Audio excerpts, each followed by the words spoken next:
Welcome back to our channel. അപ്പോൾ നമ്മുടെ ഇന്നത്തെ വീഡിയോ എന്ന് പറയുന്നത് എൻ്റെ ഡെലിവറി എക്സ്പീരിയൻസ് ഇൻ ദുബായ് ആണ്.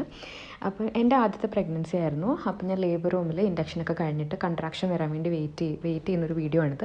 അപ്പോൾ ഈ ഒരു സീന് പക്ഷേ ഞാൻ പ്രോഗ്രസ് ചെയ്തില്ല. അപ്പോൾ അത് കാരണം കൊണ്ട് എന്നെ തിയേറ്ററിലേക്ക് ഷിഫ്റ്റ് ചെയ്തു. സിസേറിയൻ ചെയ്യുകയായിരുന്നു ചെയ്തത്.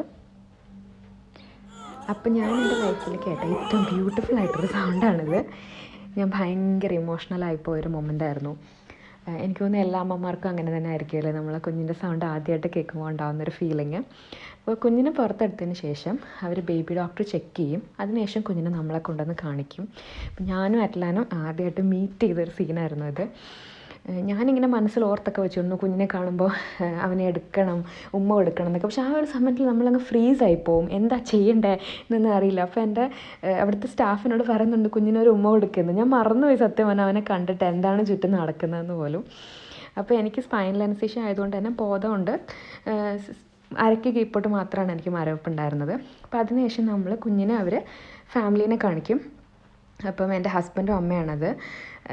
എനിക്ക് അവരുടെ കൂടെ ആ സമയത്ത് ഞാനില്ലായിരുന്നത് കൊണ്ട് തന്നെ എനിക്ക് ഈ മൊമെൻറ്റ് ഭയങ്കര പ്രഷ്യസ് ആയിട്ട് തോന്നി ആ ഒരു വീഡിയോ. കാരണം അവനെ കണ്ടപ്പോൾ അവരുടെ ആ ഒരു ഇമോഷണൽ സീനൊക്കെ എനിക്ക് പിന്നീട് ഈ വീഡിയോ കണ്ടപ്പോഴാണ് ഞാൻ സത്യം പറഞ്ഞാൽ അറിയുന്നത്.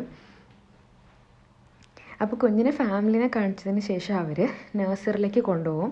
കുളിപ്പിച്ച് ഡ്രസ്സൊക്കെ ഇടിപ്പിച്ചിട്ട് തിരിച്ച് നമ്മളെ റൂമിലേക്ക് കൊണ്ടുവരികയാണ് ചെയ്യുന്നത്. അപ്പോൾ ഞാനൊന്ന് ഡെലിവറി ബാക്ക് പാക്കിങ് വീഡിയോയിൽ കാണിച്ച പോലെ അവർ ആ പാക്ക് ചോദിക്കും. അപ്പോൾ നമ്മൾ ആ പാക്ക് അങ്ങനെ കൊടുക്കുകയാണെന്നുണ്ടെങ്കിൽ അവർ കുഞ്ഞിനെ കൊണ്ടുപോയി പുതിയ ഉടുപ്പൊക്കെ ഇടിപ്പിച്ചിട്ട് നമ്മൾ റൂമിലേക്ക് ഷിഫ്റ്റായി വരുമ്പോഴത്തേക്ക് കുഞ്ഞിനെ അവർ നമ്മളെ അടുത്തേക്ക് കൊണ്ടുവരികയാണ് ചെയ്യുന്നത്. അപ്പോൾ എനിക്ക് സിസേറിയൻ ആയതുകൊണ്ട് തന്നെ ഒരു ദിവസത്തിന് ശേഷമാണ് എനിക്ക് ബ്രസ്റ്റ് ഫീഡ് ചെയ്യാൻ പറ്റിയത്. അപ്പോഴത്തേക്കാണ് സപ്ലൈ ഒക്കെ സ്റ്റാർട്ട് ചെയ്തത്. അതുവരെ നമ്മൾ ഫോർമുല മിൽക്കാണ് കൊടുത്തത്. അപ്പോൾ ഹോസ്പിറ്റലിൽ തന്നെ പ്രിപ്പയർഡ് ആയിട്ടുള്ള ബോട്ടിൽ വരുന്ന പ്രിപ്പയർഡ് ആയിട്ടുള്ള ഫോർമുല മിൽക്ക് അവർ തന്നെ തരും. അതായിരുന്നു നമ്മൾ അവന് കൊടുത്തിരുന്നത് ആദ്യത്തെ ദിവസം.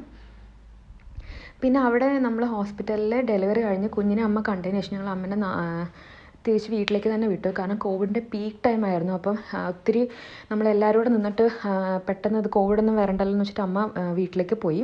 അപ്പോൾ സത്യം പറഞ്ഞിട്ടുണ്ടെങ്കിൽ നമുക്ക് അവിടെ നിന്ന് പുറത്ത് പോകേണ്ട ഒരാവശ്യം പോലും വരുന്നില്ല. ഈ ഫുഡാണെങ്കിൽ പോലും അവർ മെനു തരും. നമ്മൾ ആ സമയത്ത് മെനുവിൽ സെലക്ട് ചെയ്ത് കൊടുത്തിട്ടുണ്ടെങ്കിൽ റൂമിൽ കൃത്യമായിട്ട് അവർ ഫുഡ് ഡെലിവറി ചെയ്യും. അപ്പോൾ നമുക്ക് ഇടാനുള്ള ഡ്രസ്സും ഗൗണുകളും ഒക്കെ അവർ തരും. നമുക്ക് ഒന്നിനും പുറത്ത് പോകേണ്ട ഒരു ആവശ്യം വരുന്നില്ല. ശരിക്കും ഒരു കപ്പിളായിട്ട് പോലും നമുക്ക് അവിടെ ഒറ്റയ്ക്ക് മാനേജ് ചെയ്യാൻ പറ്റും ഹോസ്പിറ്റലിൽ. അപ്പോൾ എനിക്ക് നോർമൽ ഡെലിവറി അല്ലായിരുന്നുകൊണ്ട് സിസേറിയൻ ആയിരുന്നതുകൊണ്ട് 48 hours ഞാൻ സ്റ്റേ ചെയ്തത്. നോർമൽ ഡെലിവറി ആണെന്നുണ്ടെങ്കിൽ 24 hours നമ്മൾ ഹോസ്പിറ്റലിൽ സ്റ്റേ ചെയ്യുക. അപ്പോൾ ഇതാണ് ഹോസ്പിറ്റലിലെ വാർഡൊക്കെ വരുന്ന ആ ഒരു ചെറിയൊരു ഭാഗം. കണ്ടില്ല എത്ര നീറ്റും സ്പേഷ്യസും ആണെന്ന്. അപ്പോൾ നമ്മളെ സ്റ്റാഫൊക്കെ ഒത്തിരി ഫ്രണ്ട്ലിയായിരുന്നു. ഒരുപാട് സപ്പോർട്ട് ഹെൽപ്പും ചെയ്തിട്ടുണ്ട്. പ്രത്യേകിച്ച് ഒരു ആദ്യത്തെ പ്രഗ്നൻസി ആകുമ്പോൾ നമുക്ക് ഒത്തിരി കൺഫ്യൂഷനും കാര്യങ്ങളൊക്കെ ഉണ്ടാവുമല്ലോ. അപ്പോൾ ഈ വീഡിയോ നിങ്ങൾക്ക് ഇഷ്ടപ്പെട്ടു എന്ന് വിചാരിക്കുന്നു. ഇത് എൻ്റെ ഒരു പേഴ്സണൽ എക്സ്പീരിയൻസ് ആണ്. ഞാൻ ഡെലിവറി ചെയ്ത ഹോസ്പിറ്റലിൽ എല്ലായിടത്തും ഒരുപാട് സിമിലാരിറ്റി ഇതുപോലെയൊക്കെ തന്നെ ആയിരിക്കും. അപ്പോൾ ഈ വീഡിയോ ഇഷ്ടപ്പെട്ടിട്ടുണ്ടെങ്കിൽ ലൈക്ക് ചെയ്യുക, ഷെയർ ചെയ്യുക, സബ്സ്ക്രൈബ് ചെയ്യുക. അടുത്ത വീഡിയോ ആയിട്ട് കാണുമായിരിക്കും. താങ്ക്